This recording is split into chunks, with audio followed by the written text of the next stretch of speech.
Salam əziz Zora istifadəçiləri, xoş gördük. Biz bu videomuzda artıq xəbərin tam görünüşünün hazırlanması qaydasını öyrənəcəyik və vaxt itirmədən artıq keçək. Xəbərimiz qaldığımız yerdən davam edək. Bazı saytımdan açıram.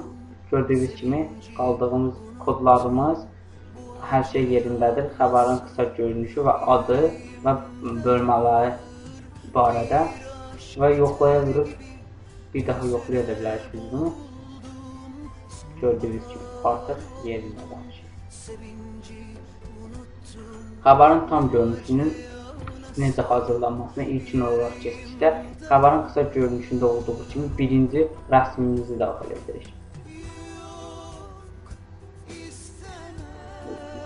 Əvvəldə də olduğu kimi burada mən təkrar göstərim. Serverə şəkil yüklənməsini vururuq və atırıq.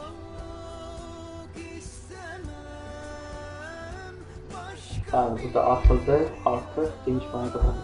Gördüyünüz kimi xəbərin qısa görünüşündə hazırladığımız birinci şəkil ki vardı, bu şəkil. O burada yaddaşda qalır. İstəsək biz əgər başqa bir şəkil yükləmədən onu tam olaraq bura yerləşdirə bilərik. Bunun üçün yəni bir baxış da keçib baxa bilərik hətta. Gördüyünüz kimi. Biz buradan bura tıklayırıq, seçirik, mövqe seçirik hər zaman. Seçirik və bir dəfə vururuq artıq üzərinə və ön səhifədə, yəni xəbərin qısa görünüşündəki şəkil artıq xəbərin ardına da düşüb. İstəsək biz bunu yoxlaya bilərik. Bəli, gördüyünüz kimi xəbərin adresi ardı birinci hissədəki şəkil ikinci hissədə də vardır. Xəbərin ətraflı yazısını daxil edəlim. Gəlin, buyurun. Mən burada hazırlamışam Zoras papkasında xəbərin tam görünüşünün yazıları budur. Ama yazılarını seçirəm. Və yazılarımızı daxil edirik.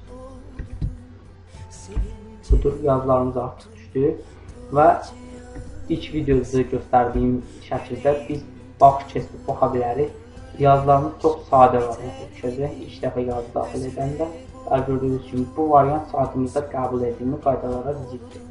Və ilk öndə etdiyimiz əməliyyat bu yazını qalın etmək olacaq.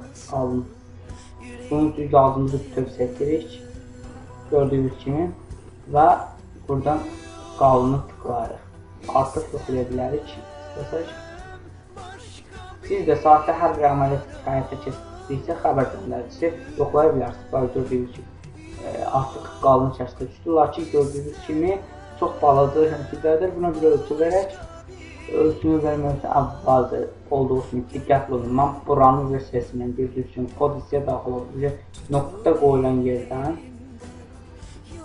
T hərfinə qədər seçirəm və ölçü verirəm. Ölçü məsəl üçün 3 nömrəli ölçünü verirəm. Yoxlayırım. Gördüyünüz kimi bu yazı ilə bu yazının şrifti nə qədər fərq var. Bu şrift çox çovuk görsənir və burada bu yazıya da biz yazı ölçüsü seçmişik. Buna da yəni görüntü çox böyük fərq yaradır şrift yazılarda həmişə. Və məsləhət görürəm ki, həmişə yazılarımızda şrift olaraq saytımızda New Times romanı seçək. Bunun üçün yenə də gəlirik və yazımızı seçirik. Nöqtədən T'yə qədər. Artıq kod hissəyə heç vaxt keçmirik. Heç vaxt seçdik və şrift yerinə gəlirik. Times New Roman seçirik və qayıdırıq, yoxlayırıq. Bəli, artıq gördüyünüz kimi nədir? İşte biz burada kodlaşmanı artıq səhv elədik. Çünki mən burada tıklamamışdım buna. Aha. Bir də təzdən seçək. Yəni əziz istifadəçilər, mən burada yazını seçmişdim, amma mövqe olaraq əvvəldən bura qalmışdı. Onun üçün kodlaşmanı biz buranda gəldik ki, kodlaşma burada. Mən də məcbur olub qaytardım. Nəysə biz davam edək.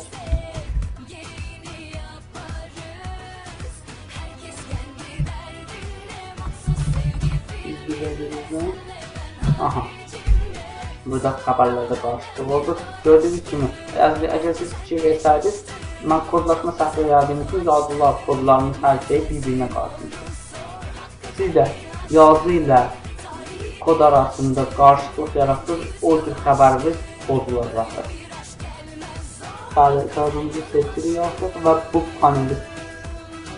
paneldə artıq yazımızı seçdik və şriftimizi təyin edək. Continue Roman. Artıq düşdük, gördüyünüz kimi.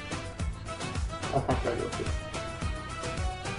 Daha bunu biz biraz artıq gördüyünüz gibi bu yazı şrifti ilə artıq bu eyni formadadır və gördüyünüz gibi necə sözlər şəkildə görürük. Məsəl üçün biz burada artıq başqa bir dəyişikliyə edə bilərik. Məsələn, bu cümləyə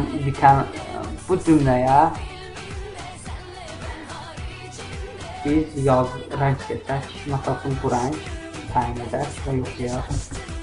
Mən hər əməliyyatı yoxlayıram, siz də həmçinin bunu adət edin, profesional olacaq və yəni bunu özünüz edəcək. Gördüyünüz kimi yazılan bu cümlə.